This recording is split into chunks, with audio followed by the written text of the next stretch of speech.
Nu er det lige før. God eftermiddag. Og rigtig hjertelig velkommen til den 7. udgave af Stafet for livet her i Ramløse. Vi siger 3, 2, 1, go!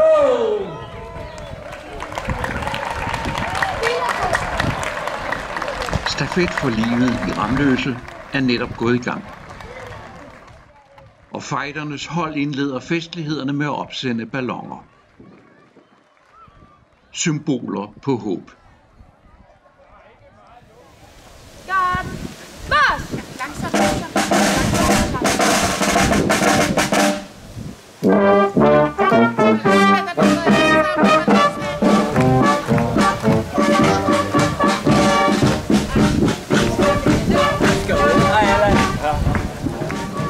Og med Vedbækgarden i spidsen går indmarchen på festpladsen i gang.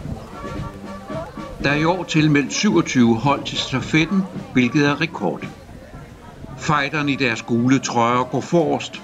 De udgør et æreshold i enhver stafet. Og deltagertallet nåede i år op i rekordhøjde 1092.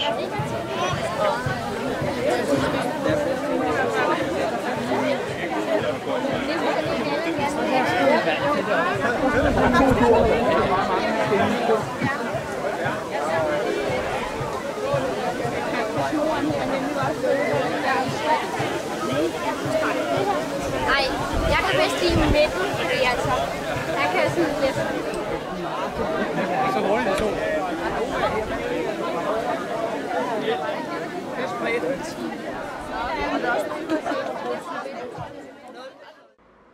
Og mens indmarchen fortsætter en rum tid endnu, så ruller vi lige tiden nogle timer tilbage. Der havde været travlt, for meget skulle nås. Teltet skulle op, og pløkker skulle slås i. Og i køkkenet fik man dejlig hjælp.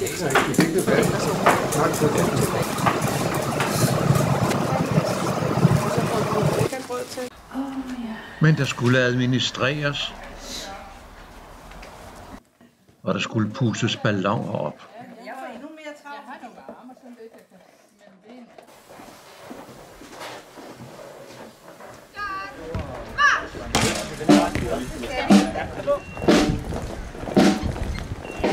Og kajakfolket gjorde sig klar nede i havnen, og deltagerlisten var klar. Men rundetælleren var stadig på 0. Fejdernes hold mødes altid et par timer før starten. Og her møder vi første gang stafettens mere alvorlige del. Gitte Serup var gæstetaler. Hvad skal vi har allerede gjort mindes dem, som ikke overlevede, og det vil sige, at det gjorde rigtig stort indtryk på mig med Lone. Os, der så er her i dag, vi kan jo fejre livet, fejre, at vi stadigvæk er her. Og jeg er, som sagt, ligesom en af jer, også en, der er berørt af kræft på egen krop og sjæl. Jeg fik tilbage i år 2000, der var jeg 30 år, midt i mit dejlige liv, og der var mine 2 drenge, de var kun 2 og 4 år. Der fik jeg brystkræft. Og det giver mening at deltage i stafet for livet, ikke mindst for fejderne. Og så har vi hoppet en time frem til åbningsceremonien.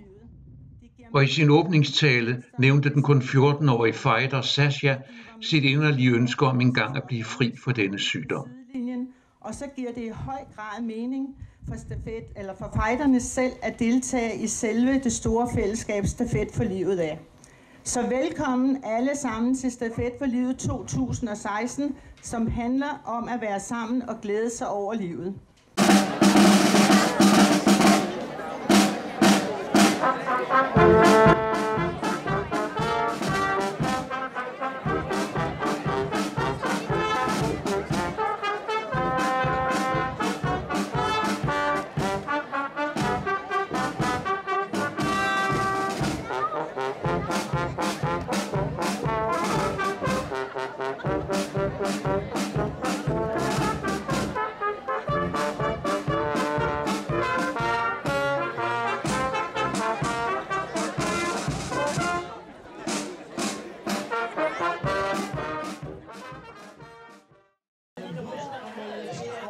og der var flere gode tilbud til børnene. Hvad med et bamsehospital?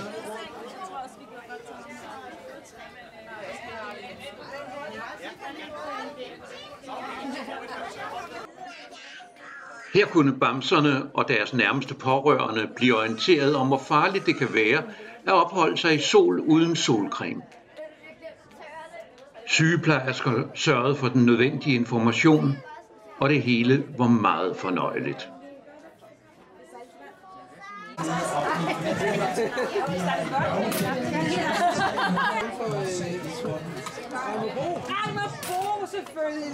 Og stafetten havde også i år sørget for rigtig mange gode tilbud for børnene.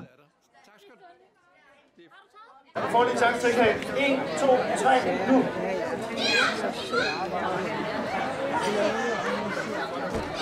Det er fordi, du kan se, når man har den mellem hænderne, ikke også, så kan det være svært at se på nogen.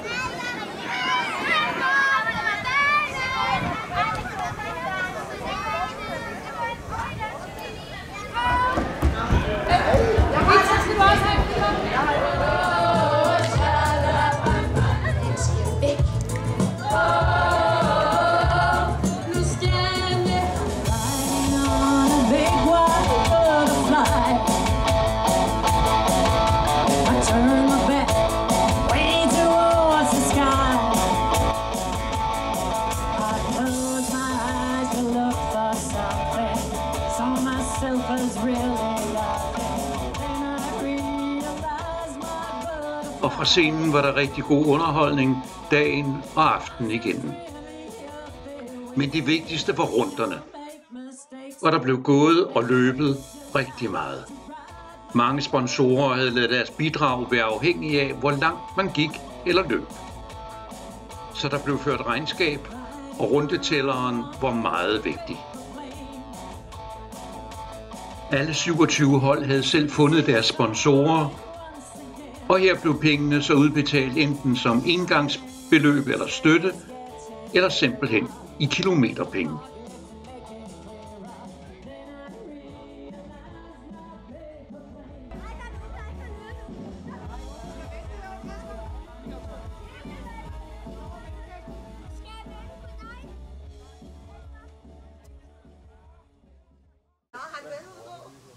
Nede i havnen har rundetælleren meget travlt.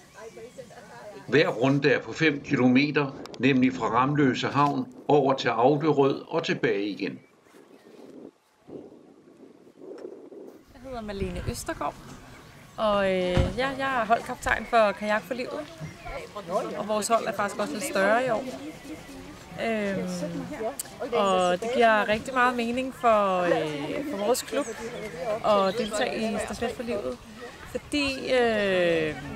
Fordi at vi alle sammen mere eller mindre er berørt af kræft på forskellige vis, men vi har også så sent som i går begravet et klubmedlem, som døde af kræft alt for tidligt. Vi holder pause, når der er lysceremoni, og så går vi op på stadion og er med til det sammen med de andre. Men ellers så er vi her og ror frem og tilbage i pendulfart fra Ramløse Havn til Auderød Havn. Og det er 5 kilometer, og vi får lov at vende 10 runder på rundetælleren, når vi har været sådan en tur over og tilbage igen. Fordi du måtte have det ud.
Mørket er faldet på, og stafetten sættes på pause. Deltagerne samles til lysceremonien. Med levende lys i papirsposer mindes de personer, som tabte kampen mod kræften. Men det er også ment som en støtte til ens kære, som må leve videre med sygdommen.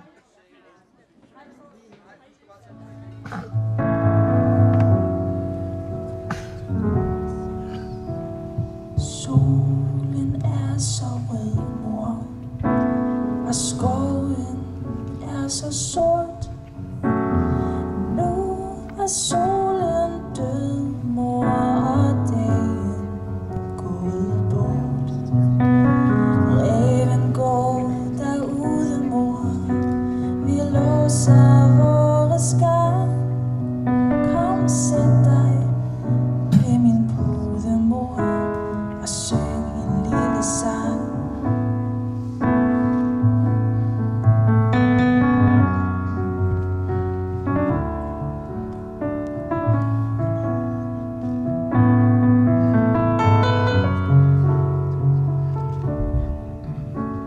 Himlen er så stor, mor, med klare stjerner på.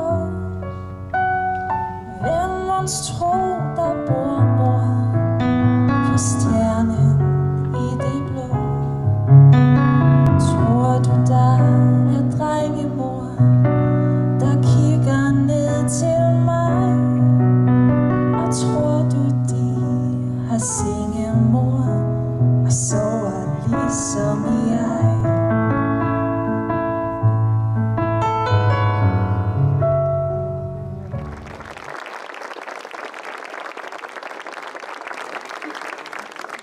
Så vil jeg gerne give ordet til Helena Hauge. Ja, kære alle sammen.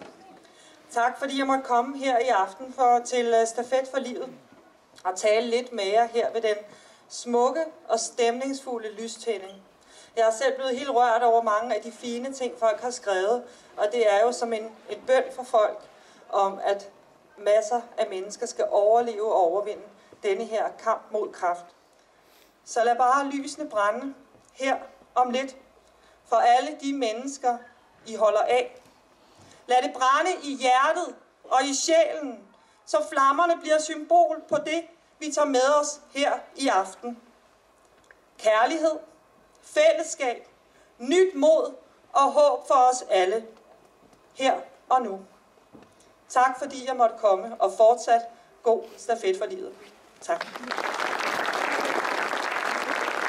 Vi vil prøve at lave en stillerunde, så jeg prøver at tælle ned igen, det har jeg gjort før. Og så vil vi indlede stillerunden. 3, 2 og 1. Værsgo og gå.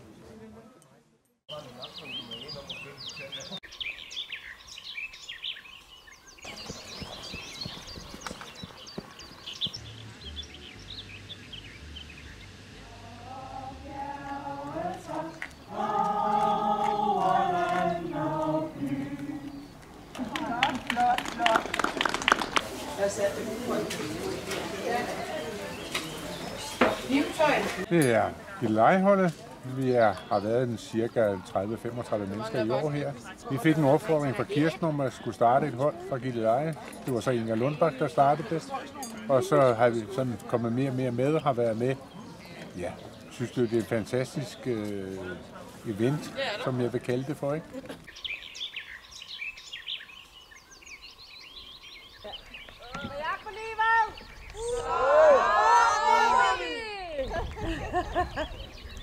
Og så råber vi. Afsted. Nej, jeg har ikke.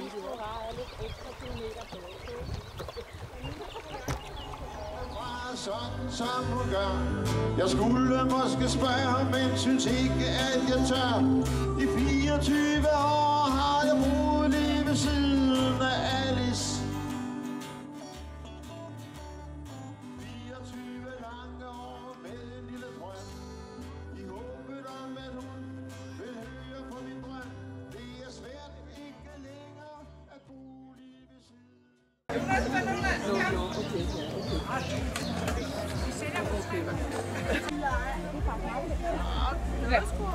Kom! I vender lige 2 på mig.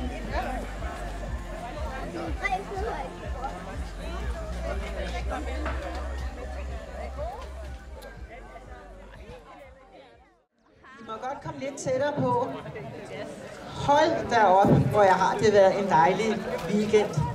Stafet for livet 2016 blev ikke mindre end en kæmpe succes. 20 timer i det bedste vejr, vi har haft til en stafet. Vi er blevet underholdt af bands, kunstnere, sportsudøvere, spasmager og andet godt folk. Høj kvalitet og endda ganske gratis. Alt dette til sammen.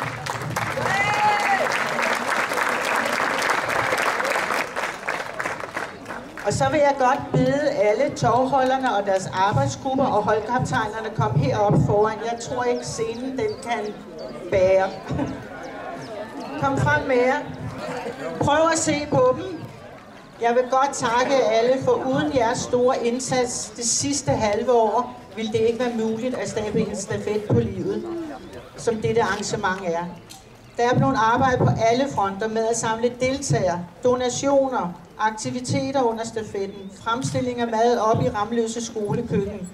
Der har bare været så dejligt med en opbakning hele vejen igennem. Uden jeres indsats havde vi ikke haft en stafet. Tusind tak. Giv alle de herlige mennesker en...